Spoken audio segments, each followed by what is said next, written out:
सिद्धेभ्य ओम नमः सिद्धेभ्य। उपरोक्त कविता में मैंने वर्णन किया कि आत्मा अजर अमर आदि व्याधि उपाधि से रहित सच्चित आनंद है, ज्ञानानंद है, सत्यम शिवम सुंदर है, शाश्वत है, वही वास्तविक स्वरूप है। तो उस जो वास्तविक स्वरूप आत्मा का है उसको ना कोई अस्त्र शस्त्र रोग, ना एटम बम, ना न्यूक्लियस बम, ना सुदर्शन चक्र कोई भी नाश नहीं कर सकते हैं। तो अभी जो कोरोना वायरस के कारण पूरी पृथ्वी भर में जो समस्याएं हैं उस संबंधी तो मेरे दो बड़े बड़े प्रवचन भी है, कई कविता भी है, अभी 550 पेज की किताब भी जा रही छपने के लिए।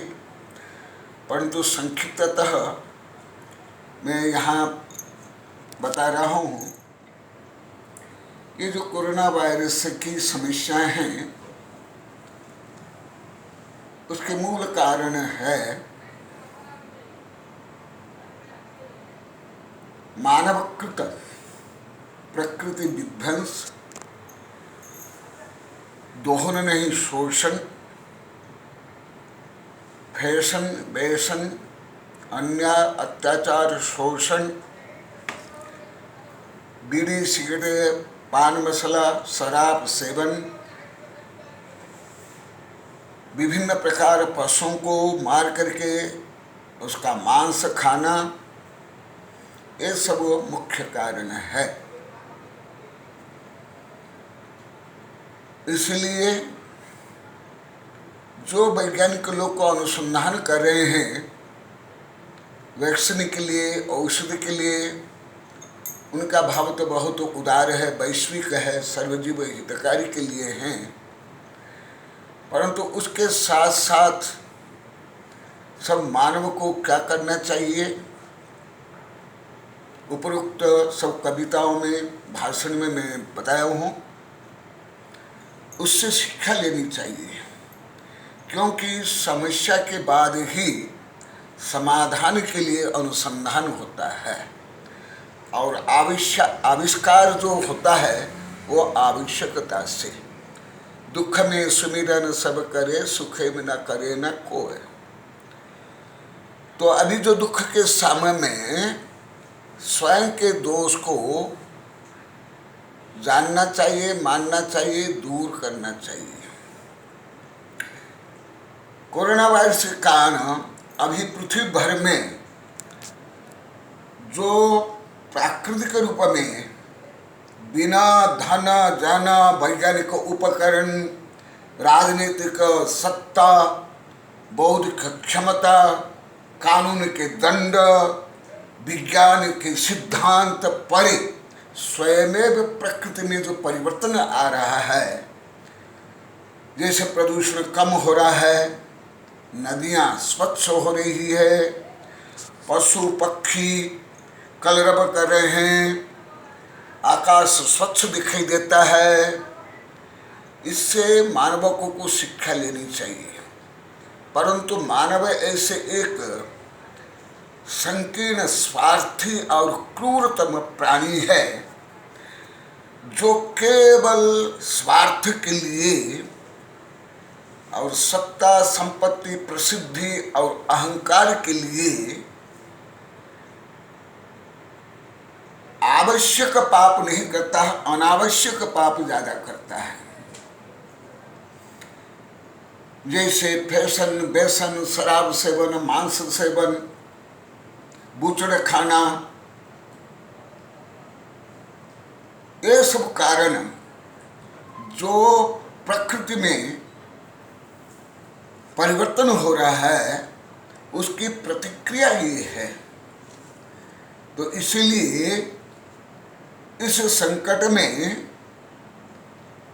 पूरी पृथ्वी के मानवों को और विशेषतः सरकारों को, न्यायालयों को, अंतर्राष्ट्रीय न्यायालयों को red cross, ambulance, lottery club, Lions club, संयुक्त राष्ट्र संघ, यूनिसेफ, ये सब को विचार करना चाहिए और निर्णय लेना चाहिए और प्रयोग में लाना चाहिए। क्या लाना चाहिए? जो आवश्यक है उसको छोड़ करके अनावश्यक शोषण परक किसी भी काम नहीं करना चाहिए। जैसे मैं स्थूल उदाहरण देता हूँ, मेरी किताब में, कविता में, लेख में, प्रवचन में बहुत विस्तार से हैं। भारत सरकार अभी बहुत वर्ष से विशेष करके नदियों की सफाई के लिए कितना योजना बना रही है, कितना करोड़ अरब खरब रुपया खर्च करने के बाद भी कोई किसी प्रकार परिवर्तन नहीं हुआ, किसी प्रकार साफ नहीं हुआ। मैं पहले ही जानता था, बोलता था कि सबके कोई आवश्यक नहीं, इसके लिए तो कोई वैज्ञानिक ज्ञान भी नहीं चाहिए, ना धार्मिक ज्ञान, ना कानूनी ज्ञान। केवल जो फैक्ट्रियों के गटर है, नगरों के गटर है, वो नहीं डालने पर स्वयं जो पानी बहता है उसके कारण नदियां स्वयं स्वच्छ हो जाएगी। मैं पहले से मानता था, बोलता था, लिखा भी हूं। परंतु स्वयं को बुद्धिमान मानने वाला और श्रेष्ठ प्रजाति मानने वाली ये मानव जाति, स्वयं को वैज्ञानिक बुद्धि संपन्न धार्मिक मानने वाले मानव को इतने सामान्य विषयों का कभी ज्ञान नहीं है, जो ज्ञान सामान्य पशु पक्षियों को भी है। कहाँ जंगल में प्रदूषण है? मैं तो जंगल में बहुत रहा हूँ, इतने बड़े बड़े जंगल है जिसको पार करने के लिए बीच में हमको आहार करना पड़ा। मैंने 40-50 किलोमीटर के जंगल, तो मैं वहाँ देखा इतना साफ सुथरा, किसी प्रकार प्रदूषण नहीं, गंदगी नहीं। वो जंगल में किसने किया? परंतु जहाँ मानव रहता है वहाँ गंदगी अवश्य करता है। इसलिए प्रकृति से सीखना चाहिए। प्रकृति से सीख करके और वर्तमान समस्याओं से जो परिवर्तन हो रहा है उसके अनुसार चलना चाहिए। सब पढ़ाई के लिए, रुपया के लिए, नौकरी के लिए, फैशन के लिए, बैसने के लिए और स्टेटस सिंबल के लिए प्राकृतिक वातावरण युक्त गांव को भी छोड़ करके, जिनके पास धन भी है, जिनको नौकरी भी नहीं करनी है, वो भी जाते हैं अधिक धन शोषण करने के लिए। तो गांव सुने होते जा रहे हैं और नगर नरक बनता जा रहा है। अभी तो विदेश में सब ज़्यादा रिसर्च होता है, भारत में तो कोई अभी भी कोई ज़्यादा रिसर्च नहीं है। विदेश के जो वैज्ञानिक लोग जो बोलते हैं वो भारत के वैज्ञानिकों से लेकर के सरकार वही बोलती है। कोई स्वतंत्र मौलिक अनुसंधान परक वैश्विक दृष्टिकोण से भारत के अभी भी कुछ नहीं होता है। मैं तो भारतीय जो प्राचीन हमारा ज्ञान, विज्ञान, सभ्यता, संस्कृति, परंपरा, भोजन, वातावरण के अनुसार मैं अनुभव कर रहा हूँ।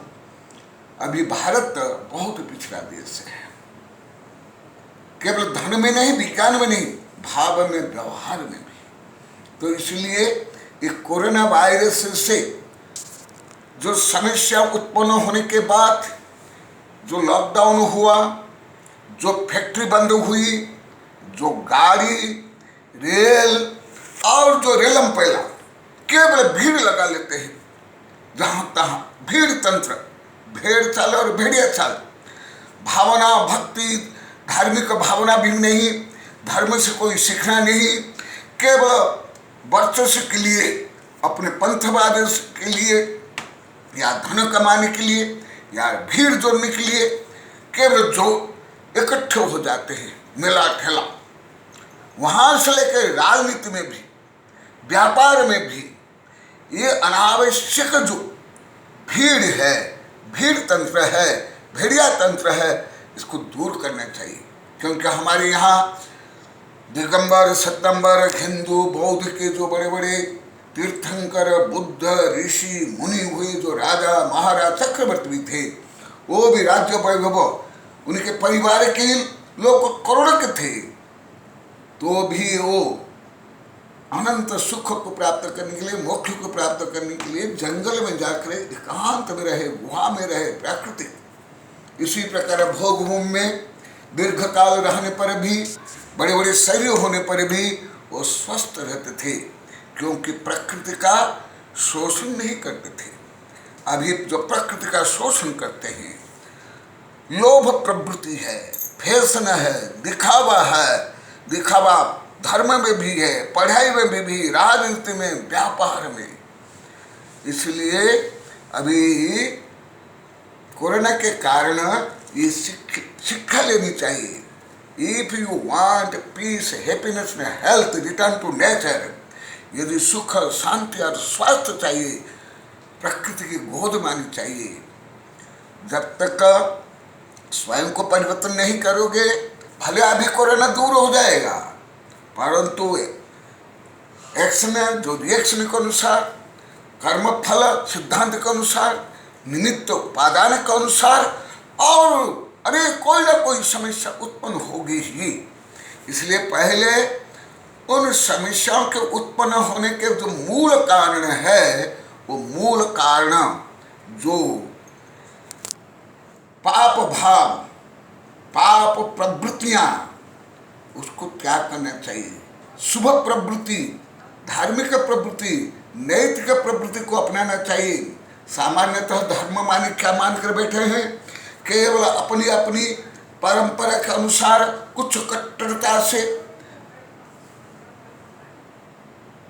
और दूसरे के प्रति घृणा उत्पन्न करके, इसके साथ साथ वर्चस्व के लिए या धन संचय करने के लिए या दादागिरी के लिए जो करते हैं, उसको धर्म मानते हैं। नहीं, धर्म तो आत्मा की परिणति, शुद्ध परिणति, और ये शुभ भाव से प्रारंभ, मन वचन काय कृत कारित अनुमोदना से उदार, सहिष्णु, परोपकारी, दयालु प्रवृत्ति वाले और असंग्रह होना चाहिए।